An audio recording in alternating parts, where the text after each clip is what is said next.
All of our stories have been caught on camera.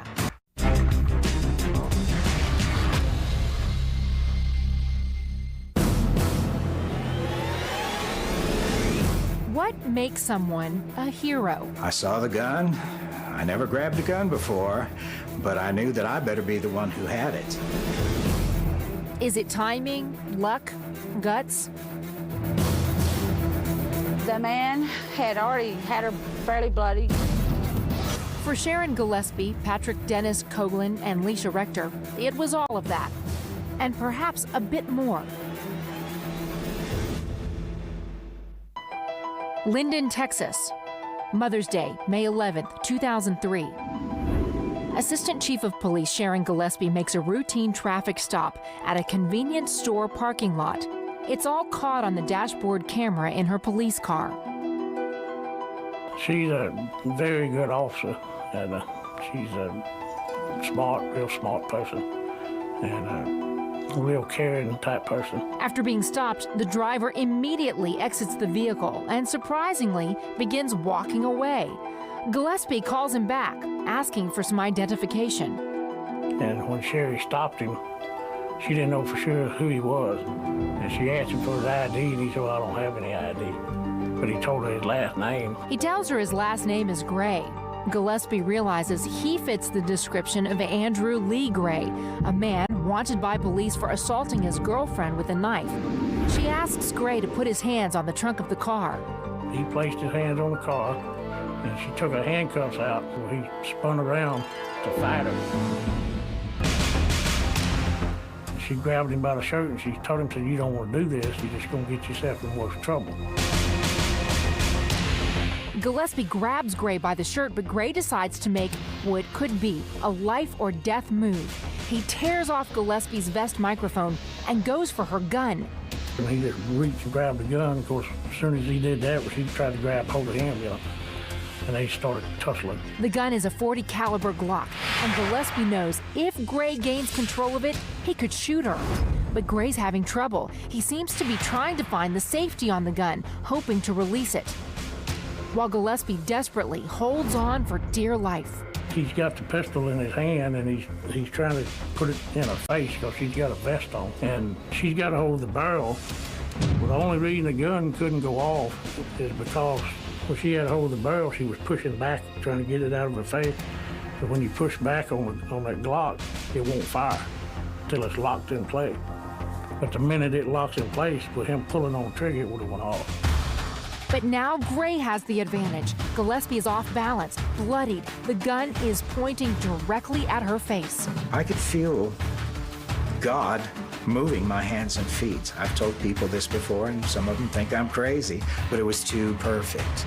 I was there at the exact perfect second to do what I did.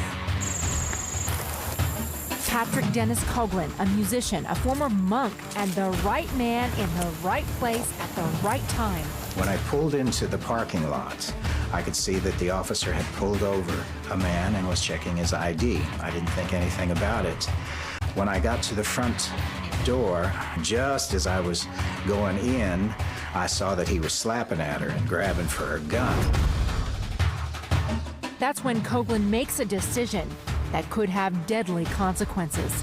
As soon as I got out there, I saw that they were struggling, and any man who's struggling with a woman, I'm gonna go help the woman, especially if he's 2 feet taller than she is. And whatever was gonna happen, I was gonna help her. Coughlin deliberately walks into the line of fire, calmly and almost serenely, he wrestles the gun out of Gray's hands. He would have killed her. He would have killed her, for sure. He pulled the trigger in her face twice. The only thing that saved her was the slide on the Glock was back just a little bit. Well, when Pat run up and grabbed him, of course, he grabbed the gun with both hands and twisted it. As soon as he twisted, he got it loose from Gray, and then he pointed the gun at Gray and told him to get down on the ground. But the fight is far from over. Gillespie and Gray are still struggling. That's when Licia Rector appears. Well, I had taken my 4 kids grocery shopping, and a man came in and said a lady needed help, so I kicked my flip-flops off. It's a Texas thing, and went outside, and there was Miss Gillespie in bad trouble. Licia isn't in a particularly good mood this morning. Earlier that day, my husband got me a happy birthday card, and it was Mother's Day, and that's not my birthday. So I was already upset, and I had to take the 4 kids to buy groceries in my little bitty car, and so I just was not in a good mood already. And her mood is about to get worse. And my children said, "Get him, Mama, get him." That's when Licia weighs in, turning the free-for-all into a Texas hog tie, and Andrew Gray is finally subdued. But what would you do if you came upon a struggle like the one Pat Coughlin and Licia Rector encountered? What does it take to be a hero? I didn't have time to think about my own safety. I didn't have time. It was too important. I don't feel like a hero. When you have 5 kids, and when you get through each day, it's heroic. Andrew Lee Gray was convicted, given 2 life sentences for attempted murder and aggravated assault. Though the encounter has been hard on Sharon Gillespie, she exhibited astounding courage and resolve throughout the blood-chilling fight. She's alive, she's well, she's doing good for herself. Miss Gillespie's an awesome woman herself, and she's got a big heart too. The kind of generous heart shared by Pat Coughlin and Licia Rector.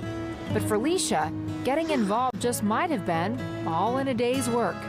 She somehow got him turned over, and I just got control of the man and helped to handcuff him, and then I went about finishing checking out my groceries.